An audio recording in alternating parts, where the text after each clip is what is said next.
श्री शिव महापुराण की जय। बोलिए गजानंद श्री गणेश भगवान की जय।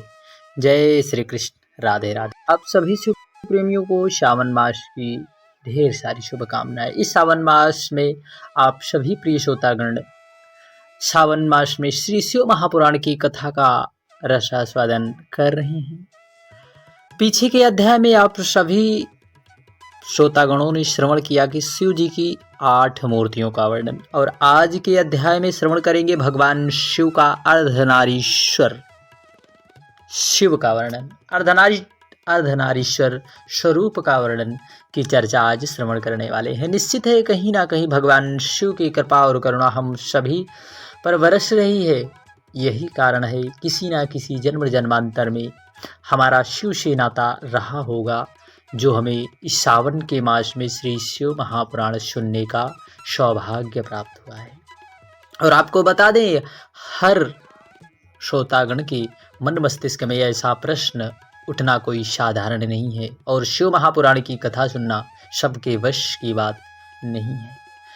और यह कहीं ना कहीं शिव तत्व की प्राप्ति है, भगवान शिव के प्रति हमारा लगाव है, और यह भगवान शिव की कृपा है।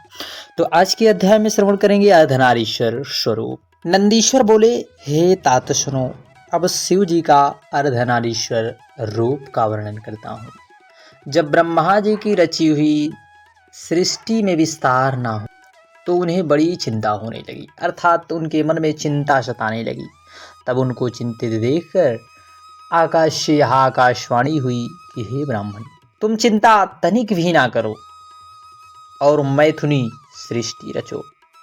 तब ब्रह्मा जी ने मैथुनी सृष्टि निर्माण करने का विचार कर लिया, परंतु उन्हें तो एकमात्र शिव जी का आधार था, और अभी तक शिव जी से स्त्रियों का कुल प्रकट ही नहीं हुआ था। इस कारण उन्हें उस कार्य में सफलता न मिल सकी, अर्थात उनका यहाँ विचार टूटने लगा। किंतु उन्हें यह विश्वास था कि बिना शिव जी के प्रभाव से यह प्रजा न उत्पन्न होगी। अतः उन्होंने तप करने का मन में संकल्प किया और विचार बनाया। निरंतर पार्वती सहित भगवान शिव की आराधना से वे शिव शीघ्र ही प्रकट हो गए। बोलिए देव देवेश्वर महादेव की जय। तब परम शक्ति युक्त शंकर को प्रकट देख ब्रह्मा जी दंडवत प्रणाम करने लगे, हाथ जोड़कर विभिन्न विभिन्न स्रोतों से भगवान शिव की स्तुति की। तब देवाधिदेव महादेव प्रसन्न हो मेघ के समान इस प्रकार गंभीर वाणी से बोले, हे वत्स, हे मेरे पुत्र ब्रह्मा, हे महाभाग, मैं तत्व से तुम्हारे मनोरथ को जानता हूँ। प्रजावृद्धि के लिए तुमने अब तक बड़ा कठोर तप किया है, इससे मैं बड़ा प्रसन्न हूँ और तुम्हें वर देने आया हूँ। ऐसा कहकर भगवान शिव अपने शरीर के आधे भाग से शिवा देवी को पृथक कर दिया। बोलिए अर्धनारीश्वर भगवान की जय। तब उन परम शक्ति को शिव से पृथक हुआ देख विनीत आत्मा ब्रह्मा प्रणाम कर उनकी इस प्रकार स्तुति करने लगे, हे शिवे, हे देवी, आपके इन्हीं पति ने मेरी रक्षा की है। परमात्मा शिव जी से ही समस्त सृष्टि का सृजन हुआ है, अर्थात संपूर्ण सृष्टि भगवान शिव के द्वारा ही बनाई गई है। हे शिवे, मैं बारंबार सब देवता को अपने मन में जानता हूँ, परंतु वे मेरी सृजित बुद्धि को नहीं धारण करते। इससे अब मैं एक वह मैथुनी सृष्टि रचना चाहता हूँ जो सृजन बुद्धि को प्राप्त होए, परंतु इसमें नारियों की आवश्यकता है, और जिस अत्यंत श्रेष्ठ कुल के लिए मेरी शक्ति काम नहीं देती, क्योंकि सारी शक्तियाँ तो तुम्हारी ही शक्तियों से उत्पन्न हुई है। ऐसा ब्रह्मा जी माँ पार्वती से कहते हैं।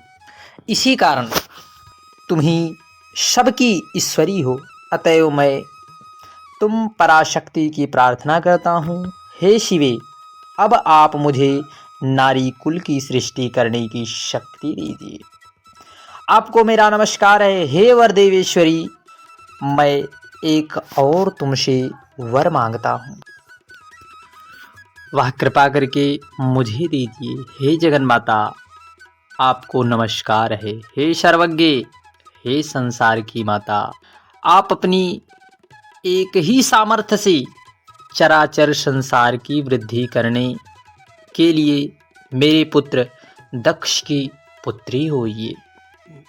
तब ब्रह्मा जी की इस याचना को सुनकर देवी परमेश्वरी ने कहा, ऐसा ही होगा, तथास्तु।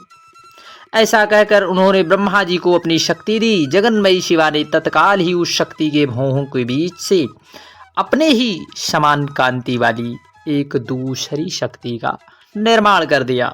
उस शक्ति को देख कृपा सागर लीला बिहारी शिवजी ने हंसकर जगन माता से कहा, हे देवी तपशील ब्रह्मा के और भी मनोरथ को आप सिद्ध करो। शिव जी के ऐसे वचनों को सिरोधार करके ब्रह्मा के वचन से उन्होंने दक्ष की पुत्री होना स्वीकार किया और शिव के शरीर में समा गई।